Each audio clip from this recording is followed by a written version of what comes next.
Well, the sea battle was a success, as we can see.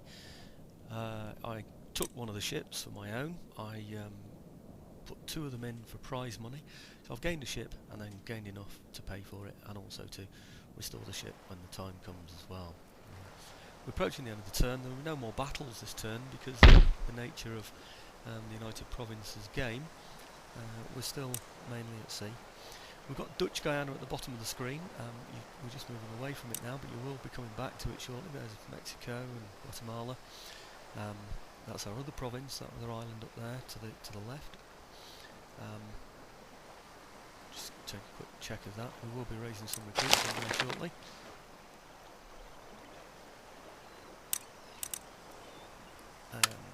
I said in the description of the game that you now need to look after ports. There is a port there. I do need to look after that.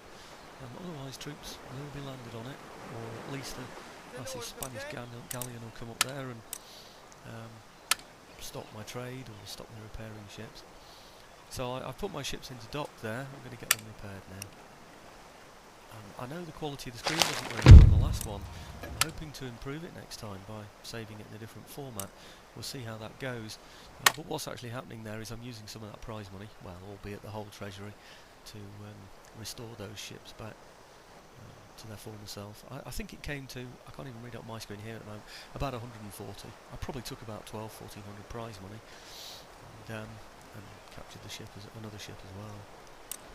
So I like to have that extra ship in there because the Spanish galleons, and I've told you about them before, they are big.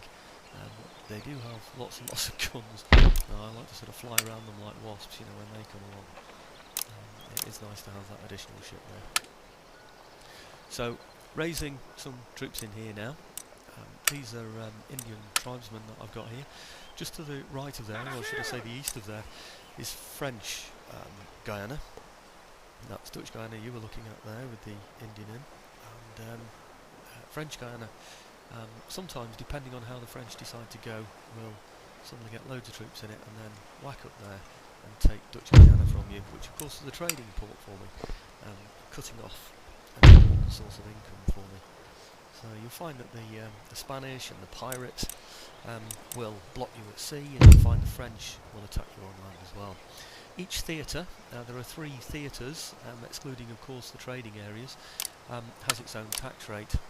Notice by sliding the top one up, that's the nobility, increasing their taxes. You'll see on the map it goes red when there are places there that can't afford that amount of money, and if you try charging them that amount, then what will happen is rebel, or they'll blow up a building or whatever. So it's obviously not in our interest to do that. So I will set the tax rate in each of these theatres to make sure we're getting the maximum income for them without risking any form of rebellion. I've noticed there's a lot of banging as well as I click on various things on the in the game. I'm hoping to resolve that later on. In fact, I think I did resolve that by changing the sound settings in the game, so that should go, so any apologies for that. This is our European theatre. Yeah? These are the troops that were given at the beginning of the game.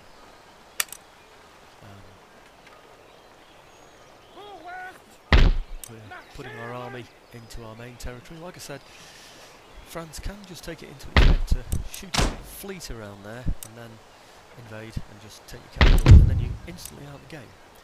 Because if you can't move your capital within the same theatre, that's the end of the game for you. Okay, trying the taxation right here, seems to be able to get away with that one.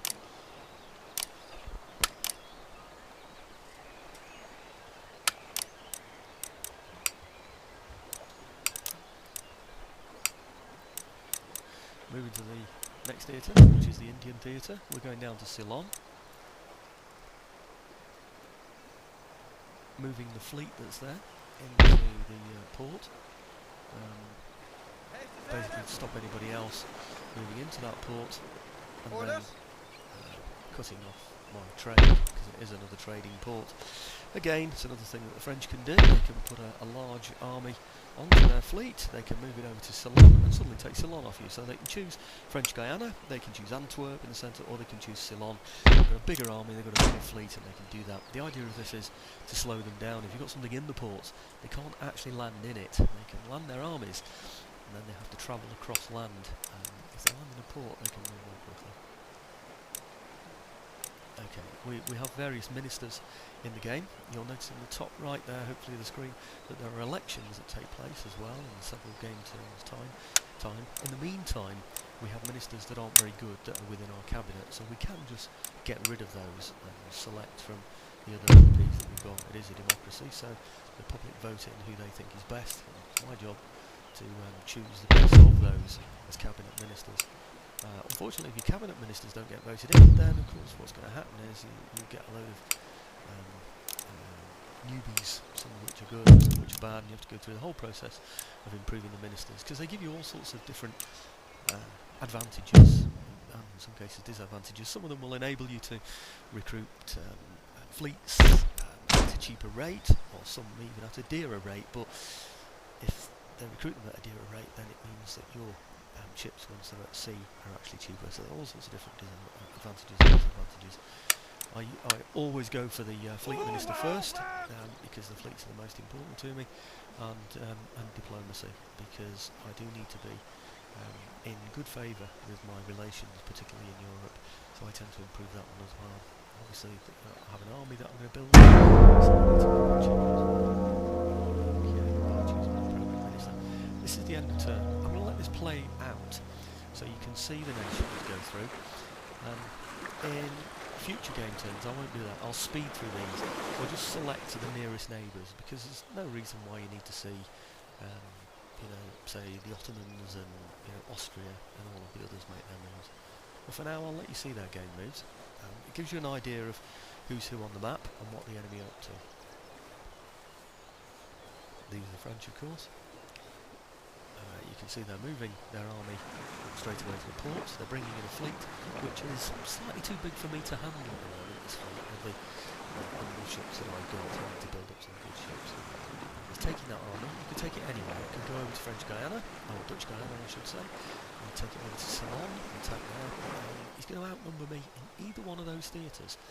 I can't afford to put men in all three theatres either. So I just have to risk it, I'm afraid, and keep Antwerp, that's the Netherlands, as strong as I possibly can. Okay, there's the Spanish. The Spanish are going to become another enemy of mine, because one of my targets is Flanders, which is just south-west anyway, of the Netherlands. And there's a small army in there. It's one that I can take.